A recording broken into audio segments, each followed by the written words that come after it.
नमस्कार, मैं हूं शिव शंकर सारथी, आपके अपने छत्तीसगढ़ सारथी से। 19 जनवरी को राहुल गांधी ने एक प्रेस कॉन्फ्रेंस ली। इस प्रेस कॉन्फ्रेंस में उन्होंने बताया कि चीन फिर से कब्जे की स्थिति में है। इसके बाद उन्होंने अर्नब गोस्वामी के मामले में बात की कि किस तरह से देश के बड़े लोगों ने ब्रीफ किया है एक पत्रकार अर्नब गोस्वामी को। इसके बाद उन्होंने खेती का खून शीर्षक से एक बुकलेट भी जारी की है।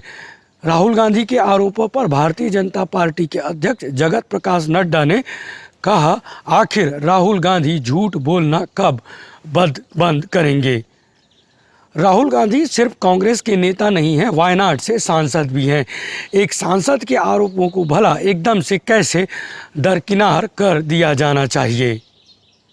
तो दूसरी ओर प्रवक्ता रहे भारतीय जनता पार्टी के नेता प्रकाश जावड़ेकर ने भी एक प्रेस कॉन्फ्रेंस ली। कृषि कानूनों के बारे में कुछ सवालों का उन्होंने जवाब दिया, लेकिन अर्नब के मामले पर सवाल किए गए तब उन्होंने यह कह दिया कि इस बारे में वो कुछ बात नहीं करेंगे। उनकी जो प्रेस कॉन्फ्रेंस थी वो सिर्फ किसान मुद्दों को लेकर ही थी। अर्नब गोस्वामी का ऑफिस मुंबई में है, महाराष्ट्र से ही बिलोंग करते हैं। राज्यसभा सांसद प्रवक्ता रहे प्रकाश जावड़ेकर, लेकिन उन्होंने पल्ला झाड़ लिया।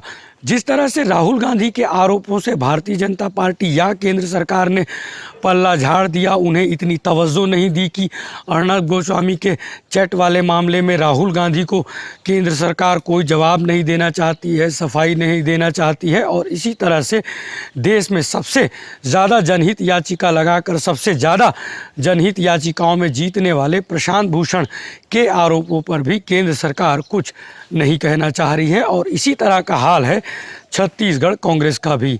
छत्तीसगढ़ जनता कांग्रेस के अमित जोगी ने भूपेश सरकार पर गंभीर आरोप लगाए हैं।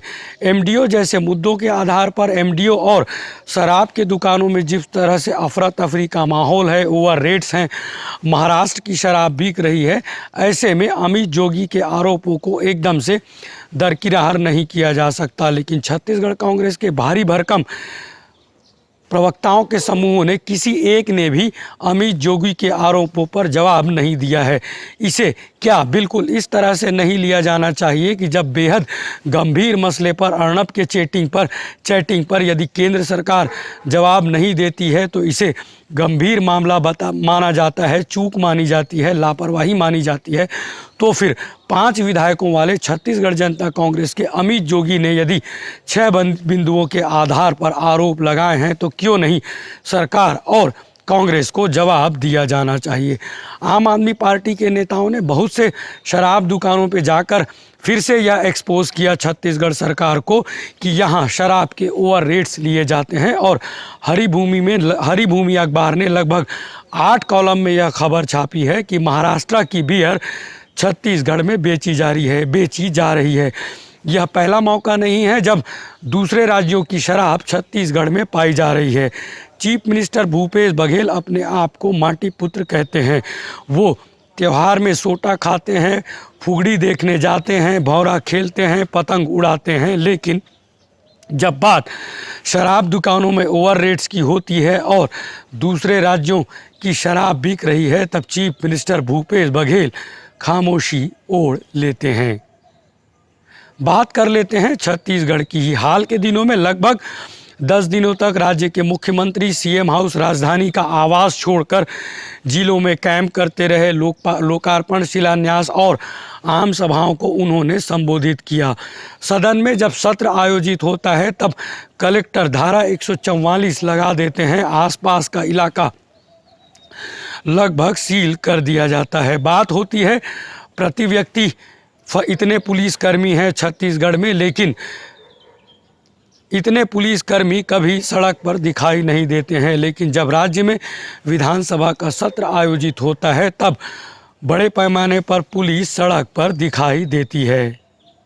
सदन में सभी 90 विधायक सवाल कर सकें, बोल सकें, जवाब आ सके, इसके लिए धारा 144 लगा दी जाती है। लेकिन लगभग 10 दिनों तक जब राज्य के मुख्यमंत्री भूपेश बघेल आम सभाओं को संबोधित कर रहे थे, मंच पर थे, तब लगभग 1 घंटे का जो ऑफिशियल वीडियो जारी कर रही थी छत्तीसगढ़ सरकार, उसे मैंने बड़ा ध्यान से देखा।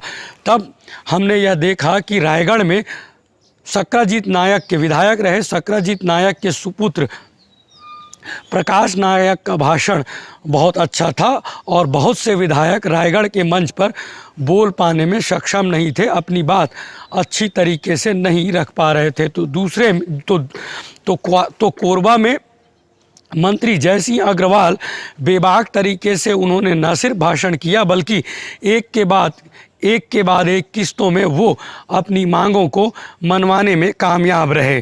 तो दूसरी ओर कोरबा के मंच पर ही एक विधायक को लगभग घिघियाना पड़ गया भूपेश बघेल के समक्ष। उनके बार बार कहे जाने के बाद भूपेश बघेल यह समझ ही नहीं पा रहे थे कि आखिर उनका विधायक क्या चाह रहा है। लेकिन विधायक ने बड़ी जद्दोजहद कर ली।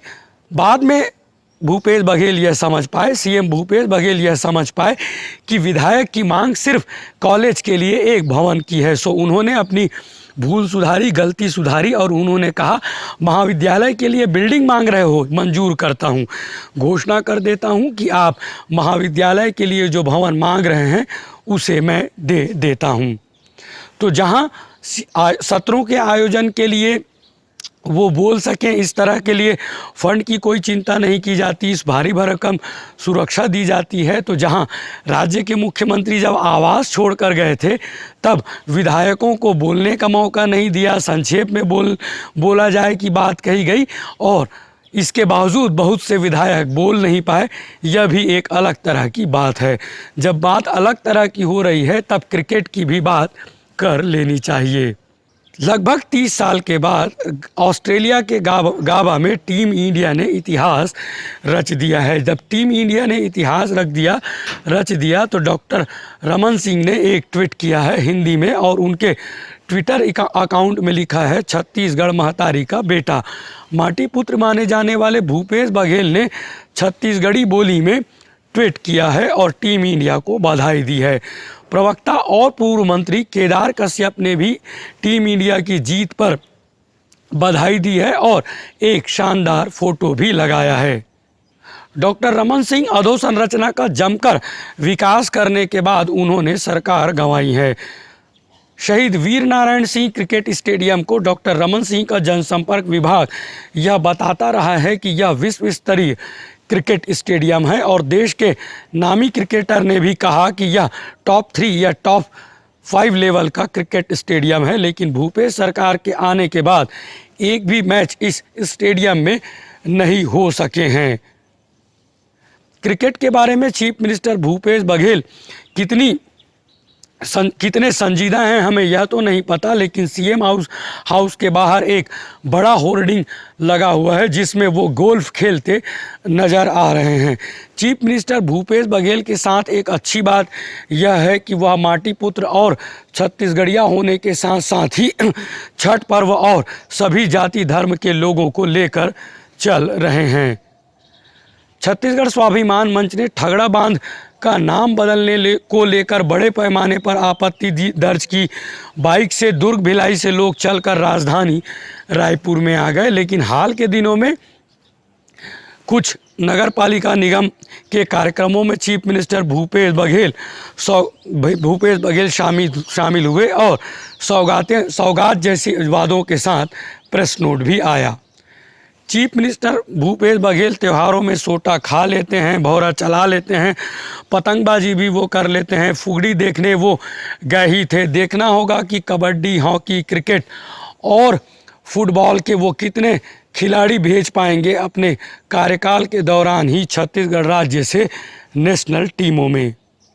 राज्य के मुख्यमंत्री भूपेश बघेल नेशनल टीमों में कितने खिलाड़ी भेज पाएंगे, किन किन खेलों के खिलाड़ी वो तैयार कर पाएंगे, यह देखने वाली बात होगी। लेकिन देखने वाली बात यह भी हो गई है, छत्तीसगढ़ को शर्मसार कर देने वाली एक दूसरी घटना यह हो गई है कि भाटापारा नगर पालिका में जब तृतीय वर्ग के कर्मचारी गणपत राठौर को महीनों से सैलरी नहीं मिली, तब उन्होंने आत्महत्या कर ली और विकास के सौगातों के बीच यह खबर भी दफन हो गई है।